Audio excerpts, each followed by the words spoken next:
যে সমস্ত ছাত্রছাত্রী তোমরা বারওয়ান ইউনিভার্সিটিতে পড়াশোনা করো, যাদের BA fifth semester physical education G paper আছে, তোমাদের আমি লাস্ট মিনিট যে সাজেশনগুলো দিচ্ছি তোমরা ভালো করে লক্ষ্য করো। ঠিক আছে? জি, আমি আর একবার বলছি, G1 ফিজিক্যাল এডুকেশন। প্রথম যে 10 নম্বর সাজেশনগুলো দিচ্ছি তোমরা লক্ষ্য করো। প্রথম প্রশ্ন, শারীরিক সক্ষমতা কাকে বলে? শারীরিক সক্ষমতার উপাদানগুলি আলোচনা করো। এই প্রশ্নটা হচ্ছে 10-এর জন্য একটা ইম্পর্টেন্ট প্রশ্ন। এর সাথে ধরো একটা প্রশ্ন এমন দিয়ে দিল যে শারীরিক সক্ষমতা দুটো ভাগ, এক হচ্ছে health related physical fitness and performance related physical fitness. আমি বাংলায় বলছি, হেলথ রিলেটেড ফিজিক্যাল ফিটনেস মানে হচ্ছে স্বাস্থ্য সম্পর্কিত শারীরিক সক্ষমতা ও দক্ষতা সম্পর্কিত শারীরিক সক্ষমতা। যদি পরীক্ষায় পড়ে যে স্বাস্থ্য সম্পর্কিত শারীরিক সক্ষমতার উপাদানগুলি আলোচনা করে, তাহলে কি হৃদ শোষণতান্ত্রিক সহনশীলতা, নমনীয়তা, দেহ উপাদান, এই ভাগগুলো পড়ছে। আর যদি বলে দক্ষ সম্পর্কিত শারীরিক সক্ষমতার উপাদান কোনগুলো, গতি, সহনশীলতা, তোমার ভারসাম্য, ক্ষমতা, আম, এইগুলো হচ্ছে কি দক্ষ সম্পর্কিত। এমন হতে পারে পরীক্ষার সময় যে দক্ষ সম্পর্কিত শারীরিক সক্ষমতা দিল না, যে শারীরিক সক্ষমতা কাকে বলে, মোটর ফিটনেস এর উপাদানগুলি আলোচনা করো। যেটা মোটর ফিটনেস সেটাই হচ্ছে দক্ষতা সম্পর্কিত শারীরিক সক্ষমতার উপাদান। ক্লিয়ার? দ্বিতীয় প্রশ্ন, অলিম্পিয়া কি? এর সাথে একটা প্রশ্ন করবে, অলিম্পিয়া এর 2 নম্বর, এর সাথে 8, প্রাচীন অলিম্পিক্স গেমস সম্বন্ধে আলোচনা করো। নেক্সট প্রশ্ন, সংবহনতন্ত্র কাকে বলে? সংবহনতন্ত্রের ওপর ব্যায়ামের প্রভাব আলোচনা করো। নেক্সট প্রশ্ন, এশিয়ান গেমস এর উপর একটি টিকা লেখো। এই 4টে প্রশ্ন। একটা শুধুমাত্র তোমাদের জন্য আমি এক্সট্রা করে দিয়েছি, যে বৃদ্ধি ও বিকাশের পার্থক্য লেখো। 2, এর সাথে করবে বৃদ্ধি বিকাশের নীতিগুলি ব্যাখ্যা করো। এই ছিল শর্ট সাজেশন 10 নম্বরে। এবারে আছি তোমাদের 5 নম্বরে। তাই 10 নম্বরে কটা করতে হয়? 2টো করতে হয়। আর তোমাদের 5 নম্বরে কটা করতে হয়? 4টে করতে হয়। প্রথম 5 নম্বরে প্রথম প্রশ্ন, টিকা লেখো। টিকা লিখো, অর্জুন পুরস্কার, দ্রোণাচার্য পুরস্কার। 2 নম্বর প্রশ্ন, শারীরশিক্ষার আদর্শ নেতার গুণাবলী আলোচনা করো। হয়তো প্রশ্নটা ঘুরিয়ে দিল যে নেতৃত্বের, শারীরশিক্ষায় নেতৃত্বের কার্যাবলী নীতি সংক্ষেপে লেখো। একই বিষয়। নেক্সট প্রশ্ন 3 নম্বর, জাতীয় সংহতি স্থাপনে শারীরশিক্ষা ও খেলাধুলার ভূমিকা আলোচনা করো। তার শারীরশিক্ষা জাতীয় সংহতি স্থাপনে শারীরশিক্ষা ও খেলাধুলার ভূমিকা ব্যাখ্যা করো। নেক্সট প্রশ্ন, ক্রীড়ার সামাজিক মূল্য বিষয়ে সংক্ষিপ্ত টিকা লেখো। নেক্সট প্রশ্ন, শারীরশিক্ষার লক্ষ্য কি? শারীরশিক্ষার উদ্দেশ্যগুলি আলোচনা করো। নেক্সট প্রশ্ন, পেশিতন্ত্রের ওপর ব্যায়ামের প্রভাব আলোচনা করো। একটা এক্সট্রা করে প্রশ্ন দিচ্ছি, যে শারীরশিক্ষার গুরুত্ব লেখো।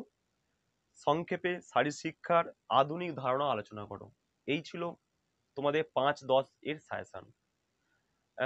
অনেকেই স্টুডেন্ট তোমরা, আমি তোমাদের কোনো প্রশ্ন সংক্রান্ত যদি প্রবলেম হয় তোমরা আমার এই হোয়াটসঅ্যাপ নাম্বারে তোমরা যোগাযোগ করবে যদি কোনো সমস্যা হয়।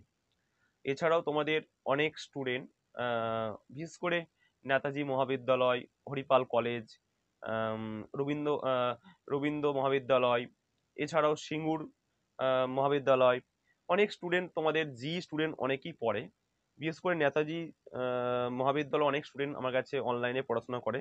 তোমরা যদি অনলাইনে কেউ অ্যাডমিশন নিতে চাও তোমরা এই হোয়াটসঅ্যাপ নাম্বারে যোগাযোগ করতে পারো। আর আরেকটা তোমাদের এর সাথে তোমার 2 নম্বর যে সাজেশনগুলো দিচ্ছি, তোমার 2 নম্বর সাজেশনগুলো ভালো করে লক্ষ্য করো।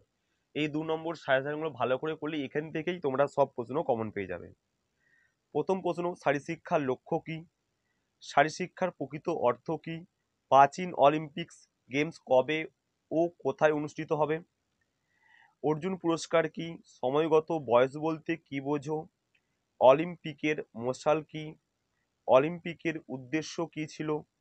প্রথম এশিয়ান গেমস কবে ও কোথায় অনুষ্ঠিত হয়েছিল? অলিম্পিক পতাকা সম্বন্ধে লেখো। বৃদ্ধি বিকাশ বৃদ্ধি ও বিকাশ কাকে বলে? সামাজিকীকরণ বলতে কি বোঝো?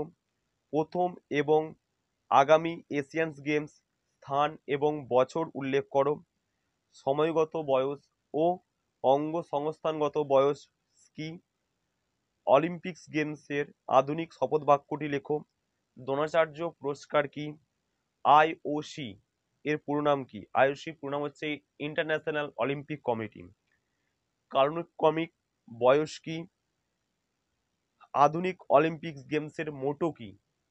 এই প্রশ্নটা যদি ঘুরিয়ে দেয় যে আধুনিক অলিম্পিক্স গেমসের মোটো কি বা আধুনিক অলিম্পিক্সের মূল মন্ত্র কি? মানসিক বয়স বলতে কি বোঝো? নেতৃত্ব কি? কমনওয়েলথ গেমসের মোটো কি? আধুনিক অলিম্পিক্স গেমসের জনক কে? এনএস কি?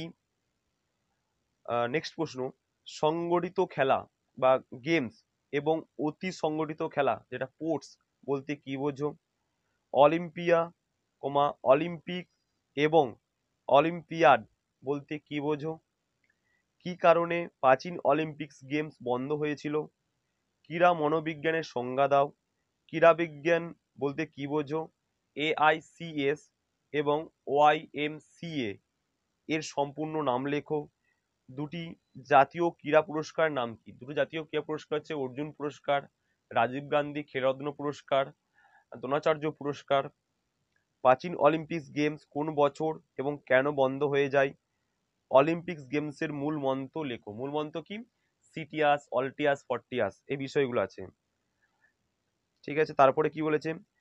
খেলার বৈশিষ্ট্যগুলি কি কি? সক্ষমতা বলতে কি বোঝো? সক্ষমতা আমার ফিটনেস। ঠিক আছে, মনোবিদ্যা কাকে বলে? যেটা হচ্ছে সাইকোলজি।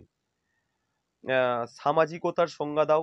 সমাজবিদ্যা কাকে বলে? অলিম্পিকের আদর্শ কি? সংহতি বলতে কি বোঝো? ব্যায়াম কি? ব্যায়াম হচ্ছে ব্যায়াম কি? তারপরে কি? আইওসি এবং আইওএ এর সম্পূর্ণ নাম কি? আইওসি হচ্ছে ইন্টারন্যাশনাল অলিম্পিক কমিটি, আর এটা কি? আইওএ। আইওএ পুরো নাম হচ্ছে ইন্ডিয়া অলিম্পিক অ্যাসোসিয়েশন। নেক্সট প্রশ্ন, আগামী আধুনিক অলিম্পিক্স গেমস কোথায় এবং কবে অনুষ্ঠিত হবে? শারীরশিক্ষার গুরুত্ব লেখো। সমাজ কি? নেক্সট শেষ প্রশ্ন, ওয়াইএমসিএ। এই যে প্রশ্নগুলো তোমাদের সামনে আমি উপস্থাপন করেছি, সেই প্রশ্নগুলো খুব তোমরা ভালো করে শর্ট প্রশ্ন করে যাবে। এখান থেকে তোমরা শর্ট প্রশ্ন সব কমন পেয়ে যাবে। যেহেতু শর্ট প্রশ্নগুলো অনেকটাই বেশি দিয়েছি, তোমরা একটু ভালো করে করে যেও। এখান থেকে দেখবে তোমাদের অনেকটাই প্রশ্ন কমন আসবে। আমি আগে বিভিন্ন ভিডিও আপলোড করেছিলাম তোমাদের যারা সিনিয়র যারা দাদিরা ছিল, সেখানে দেখবে অনেক সাজেশন আমি আপলোড করি। সেখানে অনেকটাই 99% তোমাদের কমন দিতে পেরে আমিও খুব গর্ববোধ করি। তোমরা এই সাজেশনগুলো খুব ভালো করে ফলো করে যেও। আর তোমাদের যদি খুব হেল্পফুল হয় তাহলে তোমরা চ্যানেলটা সাবস্ক্রাইব করে থেকো। তোমাদের যেহেতু সামনের সেমিস্টারেও কিন্তু 6 সেমিস্টারে কিন্তু G2 থাকবে, বাট ফিজিক্যাল এডুকেশন